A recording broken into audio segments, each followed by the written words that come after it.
83 கருப்பு ஜூலை அப்படின்னு சொல்லி நிறைய நம்மளுக்கு தெரிஞ்சாலும் கூட, நமக்கு தெரியாத நிறைய புதைகுழிகள் இப்படி இருக்க வாய்ப்பு இருக்கா? என்னையில இருந்து இந்த இனப்படுகொலை வந்து தொடர்ந்துச்சுன்னு நீங்க நினைக்கிறீங்க? நீங்க நிறைய ஆய்வுகள் செய்திருக்கீங்க. அதன் அடிப்படையில இந்த கேள்வி உங்கள கேட்கிறேன் நானு. நிச்சயமா இந்த இன அழிப்பு என்பது இலங்கை அரசினுடைய ஒரு அரச கொள்கையாக, ஸ்டேட் பாலிசியாக நடத்தப்பட்டு வந்திருக்கிறது. அது 1956ஆம் ஆண்டிலே தான் அது உச்ச நிலைக்கு போகிறது. அந்த இன அழிப்பு கொள்கை என்பது. அப்ப அதுக்கு முன்னாடியே அது நடந்திருக்கு. உச்சத்துக்கு போயிருக்குன்னா அதுக்கு முன்னாடியே அது நடந்திருக்கு. அதற்கு முன்னாலே அதற்குரிய ஆரம்ப நடவடிக்கைகள்.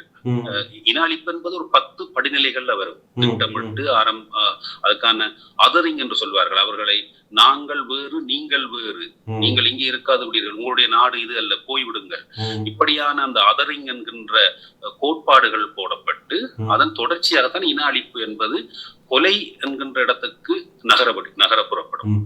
பண்பாட்டு இன அழிப்பு என்பதும் கட்டமைக்கப்பட்ட இன அழிப்பு என்பதும் 1956க்கு முன்னரே ஆரம்பித்து விட்டது. பல சட்டங்களூடாக, ஒடுக்குமுறைகளூடாக, திட்டமிட்ட ஒடுக்குமுறைகளூடாக தமிழர்களை குறிவைக்க தொடங்கி